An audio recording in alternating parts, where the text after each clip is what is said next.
Halo teman-teman semua, selamat datang di video review jurnal saya.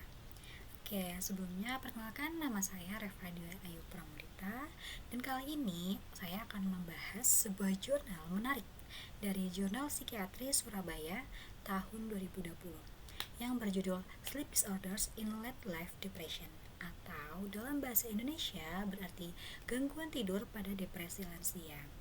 Jurnal ini ditulis oleh Dr. Katarina Mary, Apriliani Akawijaya, dan Dr. Sucipto dari Fakultas Kedokteran Universitas Airlangga.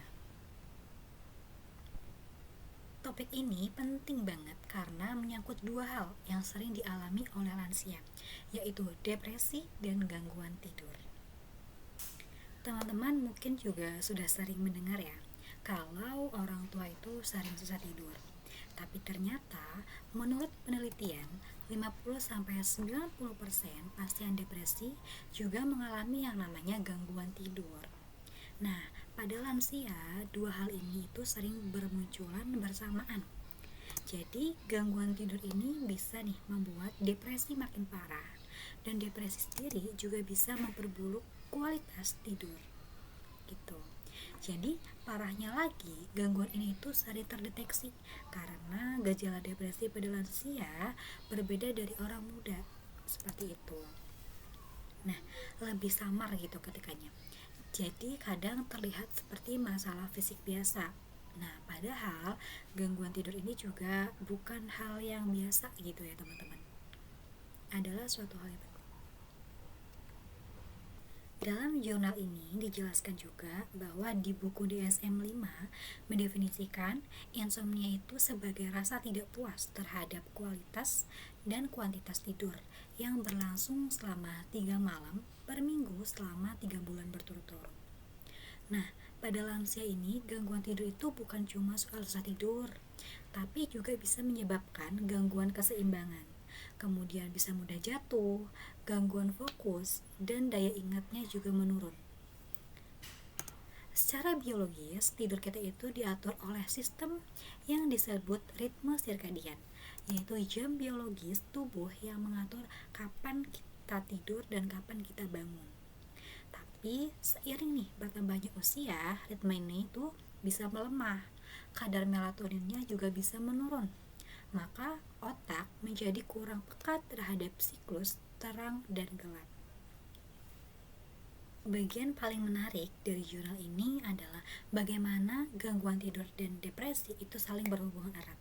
Ketika seseorang depresi, terjadilah perubahan pada zat kimia otak seperti serotonin, dopamin.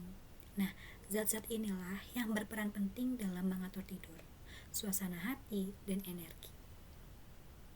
Lansia yang depresi biasanya itu bisa mengalami sulit tidur, sering terbangun saat malam hari, atau bangun terlalu pagi. Nah, gangguan ini itu bukan hanya membuat mereka lebih lelah, tapi juga bisa meningkatkan risiko demensia dan gangguan kognitif. Menariknya, penelitian ini tuh menunjukkan bahwa perbaikan tidur bisa mempercepat pemulihan depresi. Jadi, tidur yang baik itu sebenarnya bagian penting juga dari terapi depresi. Nah, tadi kan juga dijelaskan ya, dapat menyebabkan seorang lansia tersebut menjadi demensia. Nah, teman-teman tahu nggak sih, demensia itu adalah sindrom progresif yang ditandai dengan penurunan fungsi mental seperti memori, berpikir, dan penilaian yang bisa mengganggu aktivitas sehari-hari.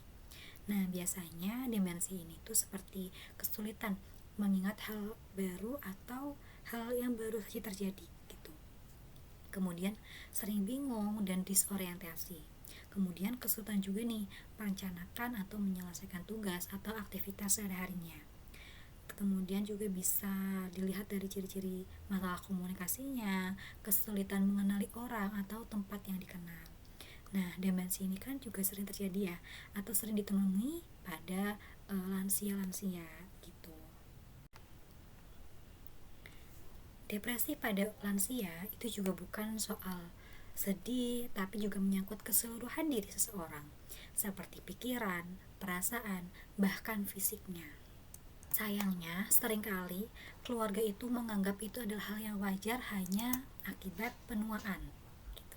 Padahal, depresi lansia ini adalah penyakit medis yang bisa disembuhkan dan bisa diobati dan harus diobati. Penyebabnya itu bisa karena faktor biologis seperti penurunan serotonin dan dopamin, atau karena penyakit fisik seperti diabetes, hipertensi, stroke, bahkan kesepian dan kehilangan pasangan hidup. Nah, biasanya kalau lansia-lansia itu kan juga udah ditinggal merantau ya sama anak-anaknya.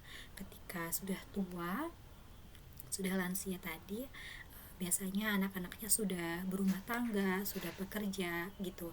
Alhasil lansia ini di rumah sendirian.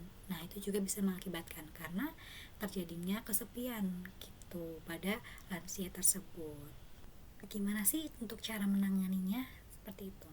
Nah, dalam jurnal ini dijelaskan juga ada dua pendekatan besar. Yang pertama ada pendekatan farmakologis atau obat dan non-farmakologis tanpa obat.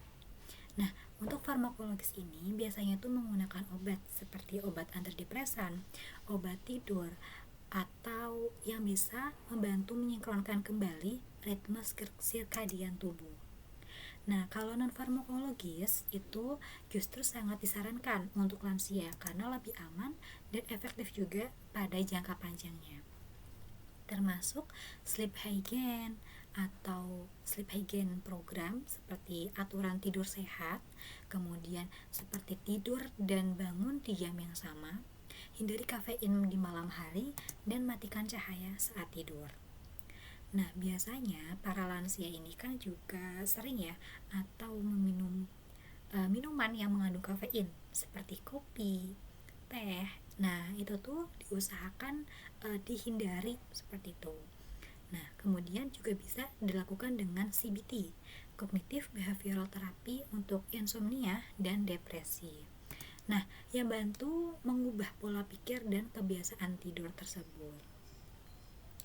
Nah, makanya sangat-sangat disarankan untuk menghindari tadi seperti meminum minuman yang mengandung kafein atau kopi. Jadi dari jurnal tersebut kita bisa mengambil manfaat atau kita bisa simpulkan bahwa gangguan tidur itu adalah gejala yang sangat umum pada depresi lansia. Bahkan bisa menjadi tanda pertama sebelum depresi tersebut terdeteksi. Nah, penyebabnya sendiri itu kompleks, mulai dari perubahan otak, ritme biologis hingga faktor sosial seperti kesepian tadi ya. Kan banyak juga tuh lansia-lansia yang kesepian karena ditinggal anaknya, karena anaknya sudah mulai berumah tangga, kemudian mungkin meninggal sama suaminya atau pasangan hidupnya gitu ya. Karena itu pendekatan terbaik adalah kombinasi antara terapi obat dan terapi perilaku dengan fokus memperbaiki pola tidur dan suasana hati. Jadi lansia-lansia ini disarankan untuk fokus memperbaiki pola tidur. Bisa mungkin tidurnya jangan terlalu malam, atau kita bisa nih di pagi harinya lansia bisa olahraga, kemudian mungkin jalan pagi gitu ya, agar suasana hatinya juga baik seperti itu. Nah, dan yang paling penting, depresi pada lansia ini bukan bagian normal dari penuaan, tapi kondisi yang bisa disembuhkan kalau ditangani dengan benar gitu teman-teman. Jadi tadi itu adalah review saya tentang jurnal yang berjudul Sleep Disorders in Late Life Depression. Nah, semoga penjelasan ini bermanfaat terutama bagi kita ya yang masih belajar atau kita yang masih muda gitu. Karena topik ini juga mengingatkan kita bahwa kesehatan mental dan fisik sangat saling berhubungan gitu. Nah, kita juga mungkin bisa lebih waspada lagi bagi mungkin orang tua kita di rumah, atau mungkin saudara atau nenek, kakek gitu ya, agar kita juga lebih aware tentang kesehatan mentalnya gitu. Karena terkait kesehatan mental tadi bukan hanya remaja, anak dewasa, tapi juga kesehatan mental pada lansia itu juga penting gitu. Nah, terima kasih sudah menonton. Nah, semoga video ini bermanfaat.